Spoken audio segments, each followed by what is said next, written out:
the odd person hasn't picked up the drain and see what's under it. Yeah, we know there's filth, but how do you know they're in the city? There's cities in a lot of these tunnels. Look up California. California is known for what? It's got underground tunnels. Yes, there's cities that they have. And they're storing water, they're storing food, beds. All these things. And into the caves. The caves represent what? The buildings of the earth for the fear of the Lord and for the glory of His majesty. So the elites, they're going to be hiding from Yahweh Shai. Let me check the time. Still got a bit of time. They're going to be hiding from the glory of His majesty, because Yahweh Shai's going to crack through them clouds and He's going to beam up His elect and He's going to hunt, okay, for the elites, go hunt them out, okay. When He shall arise to shake terribly the earth, so Yahweh Shai's coming to shake this earth and He's going to shake it terribly, right? He's going to shake it. Alright?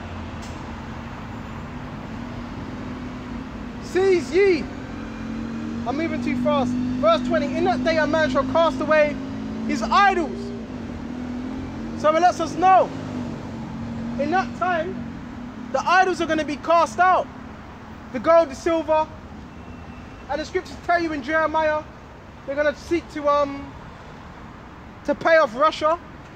But they're not going to regard silver nor gold. Okay? It's interesting how this has turned out. Excuse me. Alright? And he shall cast away his idols of silver and idols of gold. Right? Which they made each for himself to worship unto the moles of bats. Right? All that's going to be done away with. All the gold, all the substance.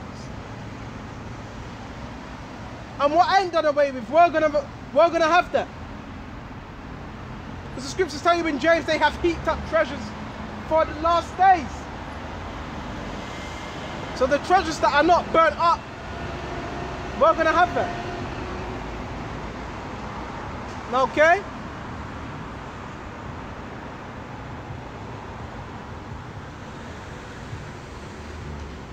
And to go in the clefts of the rocks into the tops of the rugged rocks for the fear of the Lord Yahweh Shai. And you didn't see it on camera, I didn't put it on camera. I don't know, you had a guy that looked like Amalek. He looked like Amalek, he had the star of Rephaim. He haven't even sat down, you know, to listen to what I had to say. Who knows, he may have been an Israelite, you don't know. But many strange things happen when you're out here teaching this word. He's gone now. Bear with me just a minute. For the glory of His majesty,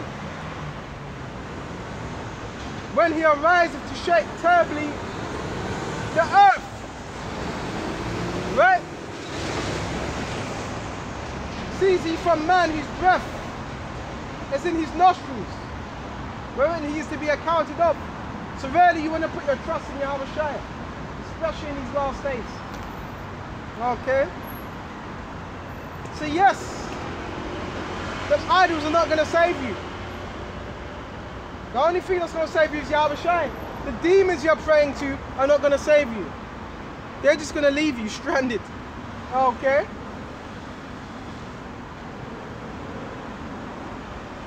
So bear me just a minute. So we done that, we went to Isaiah 30. Yahweh Shai is to be worshipped. See what else we can find. Alright. And, oh, I wasn't even looking for this. What's it? This is Ezekiel. Okay. This is Ezekiel. Let's go to 14. And we can start at the top. Then came certain of the elders of Israel unto me and sat before me, and the word of the Lord came unto me, saying, right, Son of man, These men have set up their idols in their hearts. And these were elders, okay? And put a stumbling block of their iniquity before their face, okay? So you got to be careful that you don't lay a stumbling block before those that are following, those who are leading, because you will be punished for that, okay? Before his face, okay? And put the stumbling block of their iniquity before their face. Should I be inquired of all about them? So what do you think Yahushua's going to do? He's going to inquire of that individual that's laying a stumbling block for the rest. Verse 4. Therefore speak unto them, and say unto them, thus saith the Lord power, every man of his house of Israel that set up his idols in his heart. You even got men in the truth. I've always said that. What one man won't do, another man will. How do you know a man, he may be teaching this word, but he may have an idol behind closed doors that he's bowing down to? Okay? He might have several Buddha statues that he's bowing down to, but he calls himself calling on Yahweh Shai.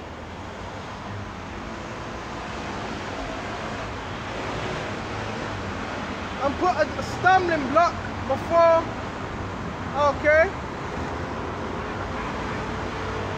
before the face, and cometh to a prophet.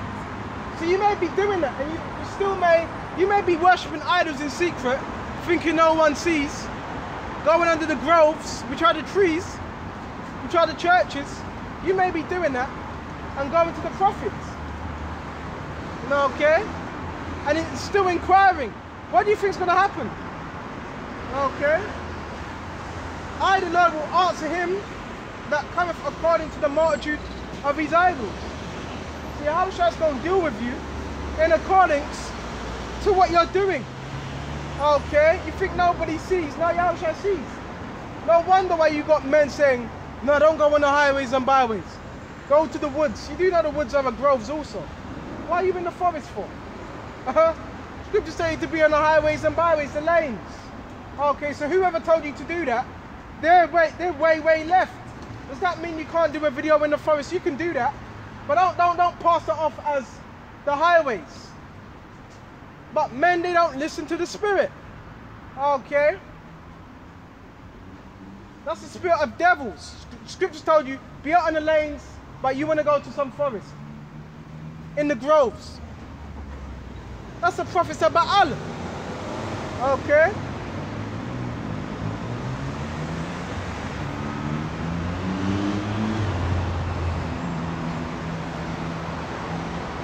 But I might take the house of Israel in their own heart, because they are all estrayed from me through their idols. So it's a pattern.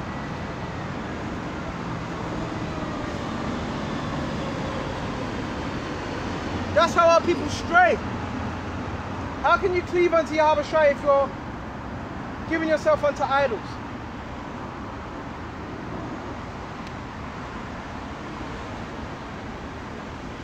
Verse 6. Therefore, say unto the house of Israel, thus saith the Lord Yahweh Shai,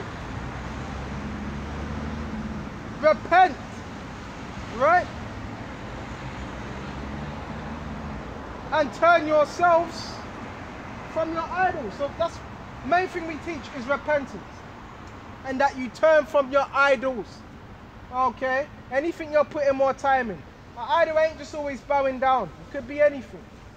And that you turn from the idol and come back to Yahweh Shai. Okay? It's a process, but you better turn away from the idol. Okay?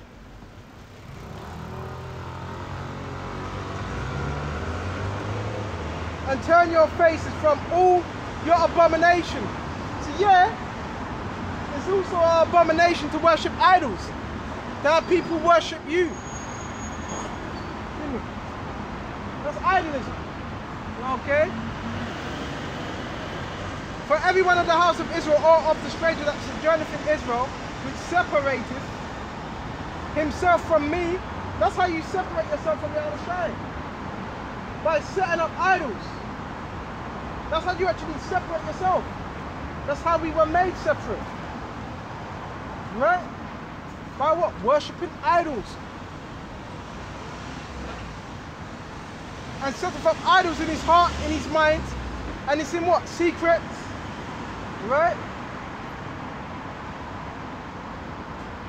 And putteth a stumbling block of his iniquity. Okay? Before his face.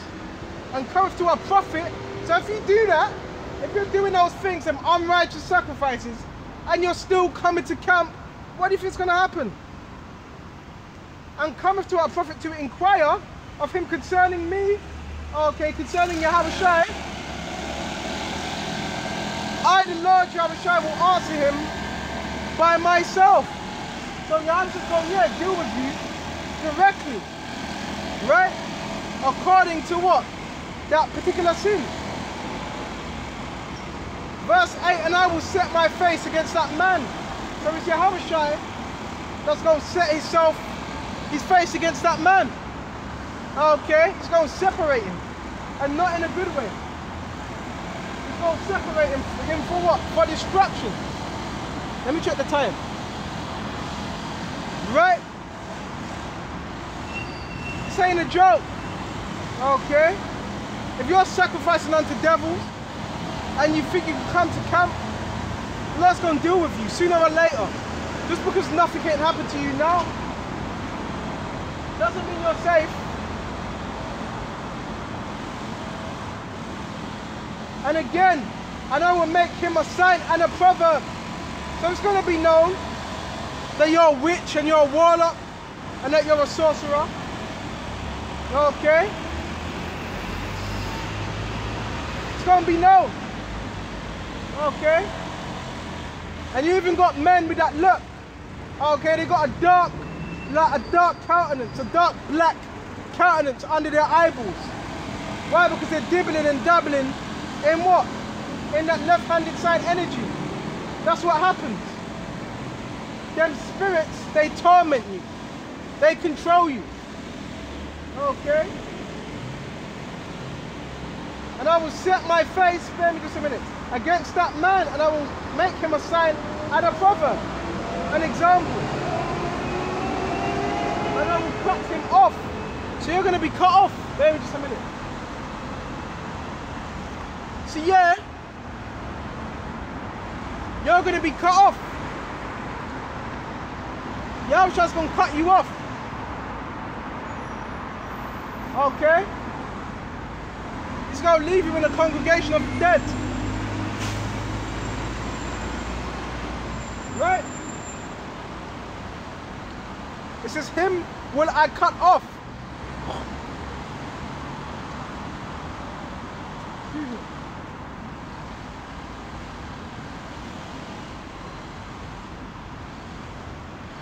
From the midst of my people. So you ever wondered why you could be at camp, but this one individual, or not even one, could be many, have a really messed up energy because they're dibbling and dabbling. They got spirits on them. They got unclean spirits, which are what? Different philosophies.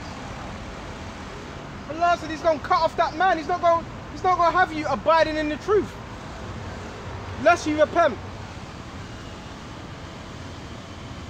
Right?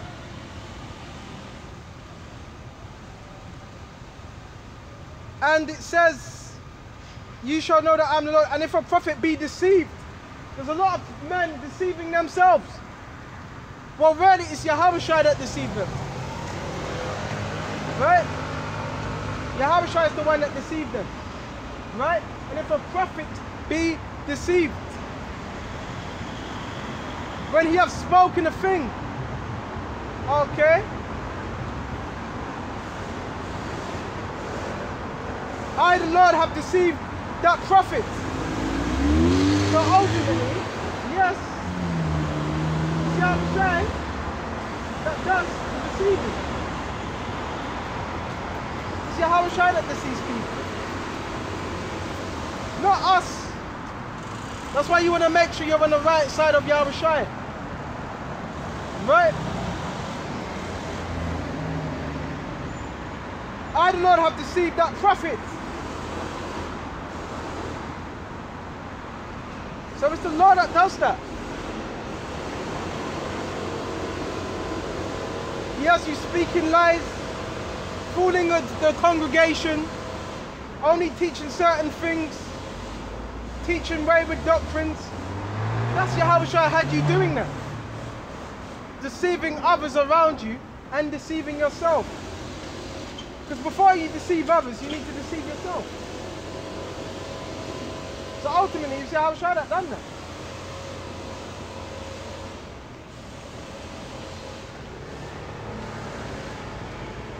I, the Lord, deceived that prophet. I will stretch out my hand upon him, and I will destroy him from the midst of my people. So eventually, the false prophets, the deceivers, what's going to happen to them? They're going to be destroyed. And they shall bear the punishment of their iniquity. They're going to have to bear that punishment. Right? Because they were deceiving the flock. That's why you want to make sure you're on the right side of Yahweh Shai. Right? The punishment of the prophet shall be even as the punishment of him that seeketh unto him. So, you know, you can have a prophet that's seeking a diviner. And you can have a diviner that's seeking a prophet. It's going to be the same punishment. Right?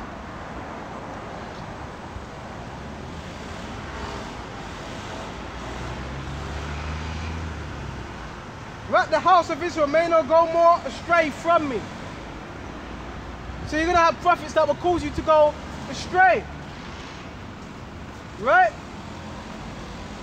From the way of Yahweh Shai.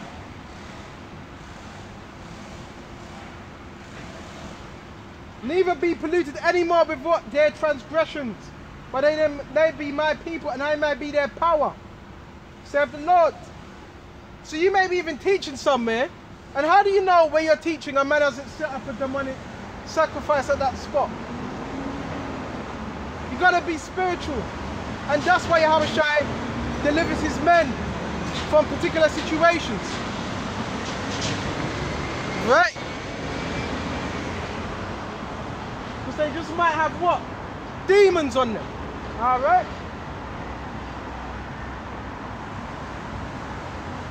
So we're done with that. Let's continue very much with it. And the word of the Lord came. We're still on Ezekiel 14 and 12. The word of the Lord came again unto me, saying, Son of man, when the land sinneth against me by trespassing grievously, then will I stretch out my hand upon it, and I will break the staff of bread, right, whereof I will send famine upon it, and I will cut off the man and beast from it. And that's exactly what Yahweh is going to do when he visits the land of America and different parts of this earth. Okay? That's why we want to be joined unto Yahweh Shai. We don't want to be joined unto idols. We want to be joined unto Yahweh Shai. Right? Because with him is everlasting salvation. With Yahweh Shai. Okay? There is no salvation in any other day.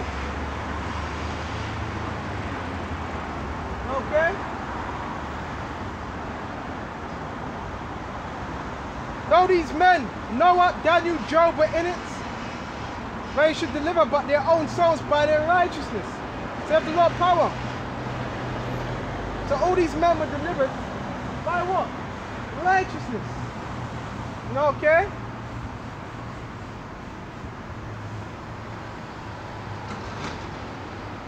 So we're done with that.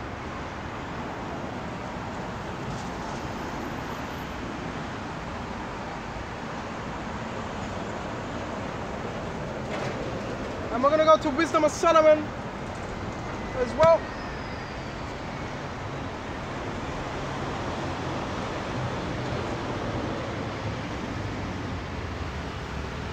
And I hope this has been edifying.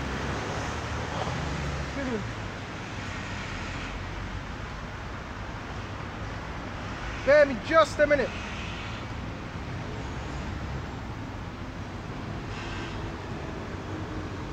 So that's always, like I've said, it's always been a habit of our people what? Bowing down to idols or making themselves an idol. And nowhere in the scriptures does it say to do that. Let's go to Wisdom of Solomon. Okay? And start at 14. Again, one preparing himself to sail and above to pass through the raging seas. The raging waves, Salaka. Putteth upon a piece of wood, more rotten than the vessel that carrieth him. And that's what to travel.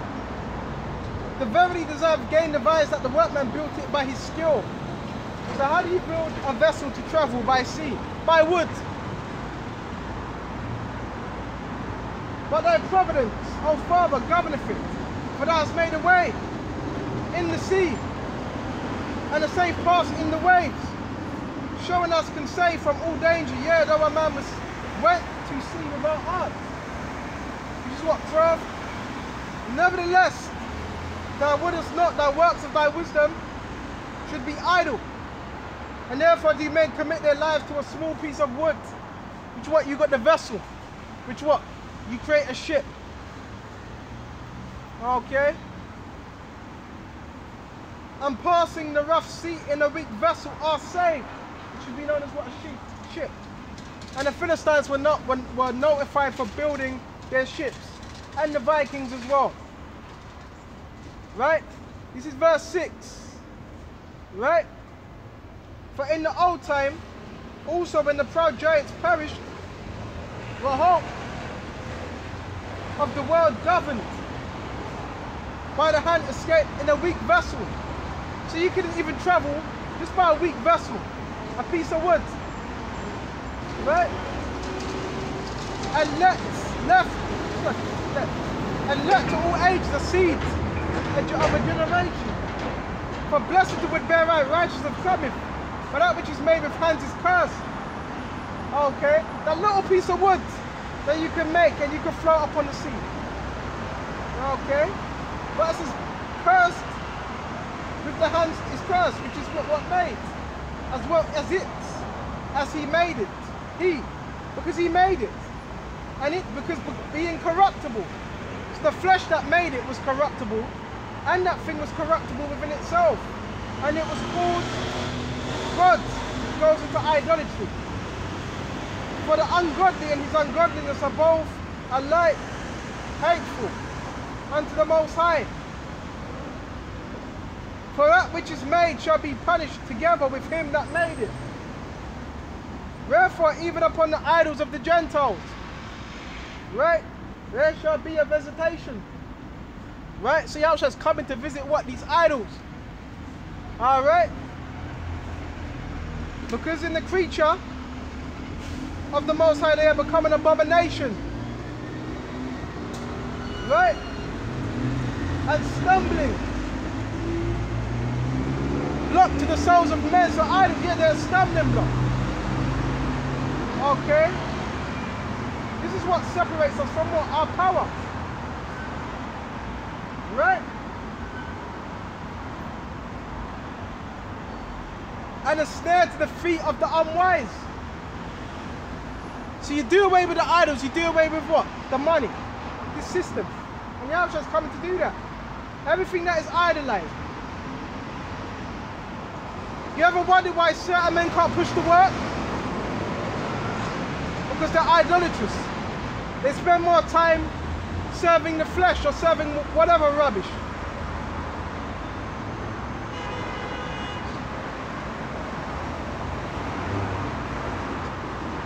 Verse 12, for the devising of idols was the beginning of spiritual fornication. That was the beginning. The devising of idols. Of what? Transgression. Right?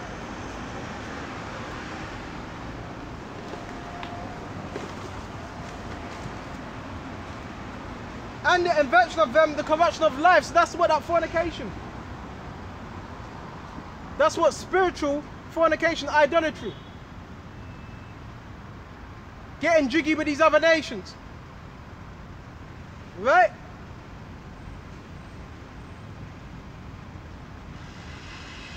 For neither were they from the beginning, neither shall they be forever. Because it's a corrupt thing. That's why Yahweh said, laying it up for yourselves treasures upon earth, where moth and rust doth corrupt. Right? But lay up for yourselves treasures in heaven, where man cannot steal. Right?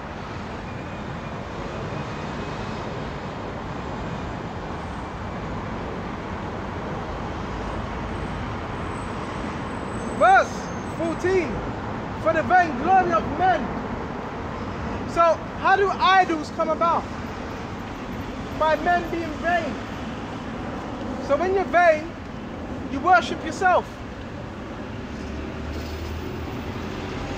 It's all vanity. It all goes back to vanity. It all goes back to the worship of self. And that's why you got a magazine called Vanity. What is that tied to? Idolatry. Right? It's all vanity.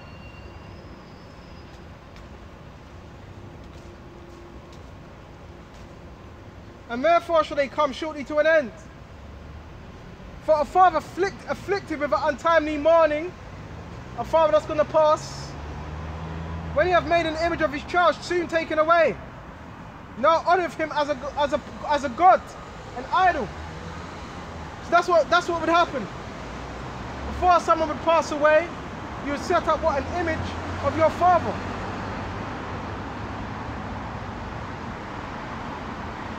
To what? To be worshipped. Or your son, vice versa. Right? Which was then a dead man, and delivered to those that were under him ceremonies and sacrifices. So people still are making them ceremonies and sacrifices unto these what? These false idols. Unto this day. Thinking they're gaining something out of it. But they're not. It's vain. It's a vain thing.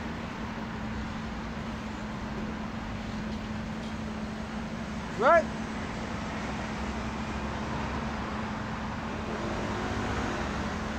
Thus in the process of time, speaking of time, let me check time. And in the process of time, an ungodly custom grown strong was kept as a law, which is what? The worshipping of images. You had it in every kingdom. It became a custom. And yes, the Pharisees were doing that as well. They had a custom of the law, but they had a custom of what? Self-worship.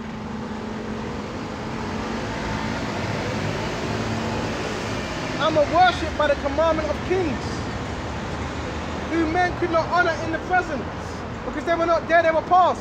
So what would they do? They would set up an idol instead. Right? Because they dwelt far off, they took the counterfeit of his image, his visage. So a counterfeit is what? An image, right? Of a king, whom they honour to the end. Right? By this, their forwardness, they might flatter him that was absent. And you notice how it says flatter. Okay? And the scriptures tell you not to flatter. Right? And by the forwardness, they flatter him that was absent if they were present. And they done that by what? Idolatry. Okay? Also, the singular diligence of the artificer did help to set forward the ignorant to more superstition. So this only helped the artificer, those that were forming the idols. It helped what? Superstition. People that are superstitious, they believe in, you know, the tooth fairy. Okay, when your tooth drops out, okay, you leave it on the side, and the tooth fairy's going to take it. That's a fable. Okay? They believe in all these things. Okay? They believe in Thor, all the false idols. Okay? For he, pre-adventure, willing please one in authority, fulls all his skill to make the resemblance of the best fashion. So you would have an image of a son or the father, and the artificer, which is a workman, would skin it just to look like him. Okay? And what is it? Idolatry. This is what was going on. Okay? See what else we got. And so the multitude, allured by the grace of the work, so they were allured, they were enticed by these images. Okay? And even though sometimes we might bring out the image, sometimes I bring out the image of Yahweh Shai, we don't bow down to it. It's an image to show you his description. Okay? That's who it is. But we don't bow down to it. Okay? Because if we was, that'd be going off. Because that's in the commandments. You shall not bow down to any of these idols, paraphrasing. Right? And this was an occasion to deceive the world. So that was that occasion. You had, I forgot the name. A particular king. It was in what, Greece? Time of Greece. Serapis Christos. That was actually that was someone's father or mother to be worshipped as an idol. And that idol was in the time of what? The Egyptian and Greece period. The Ptolemy Empire. You've always had it. Caesar Borgia. Who do you think people are worshipping in these churches today?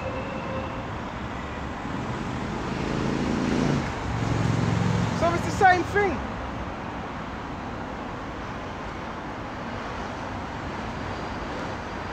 For men serving either calamity or tyranny. So that goes back to tyranny. So a man can do that as well. That's why you don't want to get caught up in groups. Oh, follow my group. You need to worship me. No, worship Yahweh Shai. Okay? Very important.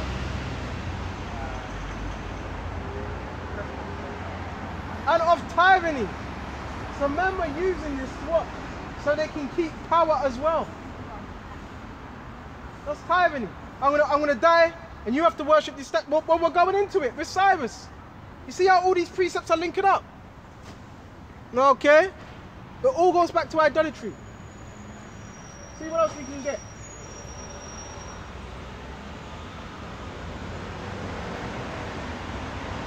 Did ascribe unto stones and to stocks. Wood, stones, they're known as stocks. The incommunicable name. So they set a name upon it. We've got many of them today. They just put a name on it. Anybody could just create an idol and just put a name on it and just put a spin. Anybody could do that. But that's wicked. Moreover, this was not enough for them that they had. Okay? In the knowledge of the Most High. But whereas they lived in great war of ignorance. So it says they were living in great war of ignorance through these idols. That dumbs you down. When you're worshipping something like that, it dumbs you down.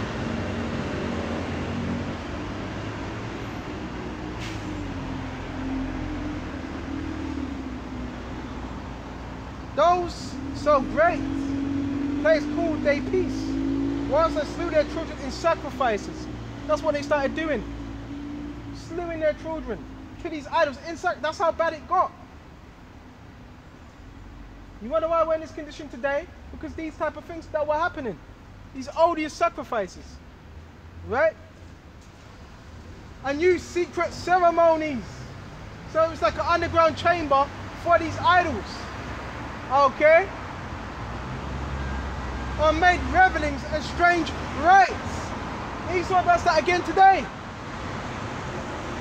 Type in Rothschilds, it's still up there. Type in Rothschilds, particular meter, they got particular masks on, covering their faces.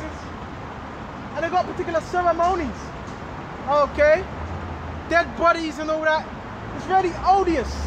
That's what they're doing. Okay? Sacrificing children, all of that. And kept neither lives nor marriages. And any longer undefiled, but either one slew another traitorously or grieving by adultery. So that they reigned in all men without exception, blood. So there was pure bloodshed being shed.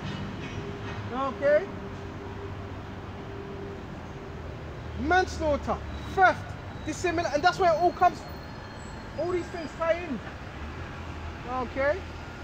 Theft, dissimulation, corruption, unfaithfulness, tumult, and perjury. All ties back to idolatry. Disquieting of good men, forgetfulness of good turns, defiling of souls, changing of heart, slucker, changing of kind, which you know what that's into. Transgender. And that all ties back into idolatry. Disorder in marriages, adultery, shameless, uncleanness, for the worshipping of idols, not to be named as the beginning, the cause, and the end of all. That's it. That's the beginning of that evil. Right? Gonna go on a little bit longer. And either they are mad when they be married or prophesy lies, or live unjustly, or else lightly forswear for themselves. For in so much as their trust is in their idols, right, which have no life, they don't have no breath, they don't have no life, they don't have nothing in them. Though they swear falsely, yet they look not to the hurt, not to be hurt. Right? How about for both causes they shall be justly punished? Both because they thought not well of the Most High, giving heed unto idols. So you got to put away the idols. There's different statues you're worshipping. And come back to Yahweh Shem, Yahweh Shai. Giving heed unto idols and unjustly swore in deceit, despising holiness. Right? For it is not the power of them by whom they swear, but it is the just vengeance of sinners, that punisheth always an offense of the ungodly. So it all ties back to what? The worshipping of self. The blood unconscious community, it teaches the worship of self. When we have a power that we worship. Okay?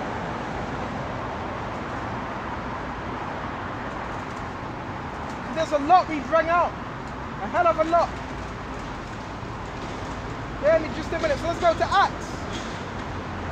There's another account where Acts, he was upon a place called Mars Hill. And Mars Hill was known for debating. And we're not ready here to debate the truth. Because the truth is the truth. Okay? There's no need to debate the truth when you have the truth. Okay? If you're inquiring of something, that's different. But we're not here to debate this truth. Okay? You want to debate something, debate them missiles. Bear me just a minute. So where else can we go, baby? Just a minute. I know it's somewhere in Acts.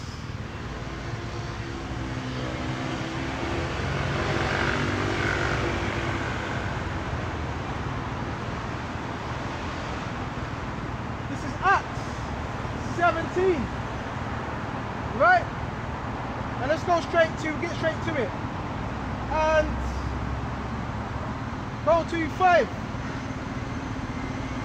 16. And now with Paul, waiting for them at Athens, the Spirit was stirred up in him when he saw the city worthy given to idolatry. So even back then when Paul was on the scene, you had cities, it was full up of idolatry. Okay? Wherefore the Spirit, so you had temples, Christianity, different philosophies back then. Therefore disputed he in the synagogue with the Jews and with the devout persons, and the devout persons were the Greeks that were devout to what they were worshipping at that time. Okay? And in the market daily with them that met with them. Okay? And the market is the agora. Okay? And the agora is in the cities. Okay, the agora is not in the fields. Okay? The agora is in the city. When certain philosophers of the Epicureans, right? And of the Stoics, the Epicureans, they were those that operated off the flesh. Basically, the Epicureans, they were carnal. They were more about truth. Okay? They were about trying something out. The pleasure of something. Does it feel good or does it feel bad? They were the Epicureans. Right? And of the Stoics. Stoics were disciplinaries. Okay? They would study. They would eat less. Encountered him and some said, what would this babbler say? In other words, his talker. Others some, he seemeth to be a setter forth of strange gods. And others were saying, well, he seems to be a setter forth of strange gods. They just thought he was just teaching of another idol. Okay? Another some, he seemed to be a setter forth of strange gods because he preached unto them Yahushua and the resurrection. And they took him and brought him unto Areopagus, saying, and these were different regions within Athens. Okay? May we know this new doctrine? So they're very skeptical of it. But they wanted to know. Whereof thou speakest is, for that bringeth certain strange things to our ears. Okay? What we would know, therefore, what these things mean. Okay? For all the Athenians and strangers, which were there spent their time in nothing else, but either to tell, right, or to hear something new. They were there to debate, and you got the same thing in New York. I don't know if they're still there. You've got an unconscious community that are there to just debate. Right? That's what they were doing. They were debating different philosophies, okay, different ways of life, and they were merging them. Same thing's happening again today. Right?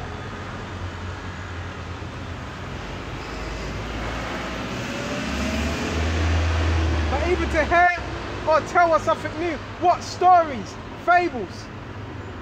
When you think of all the fables, all the poets, the fables, the stories, the poetry, where do you think the rap comes from? Rap is nothing but modern day poetry. It's rhyming. So this all stems from what the Greeks, the acting, okay? The actors, the movies, that all stems back from Greece.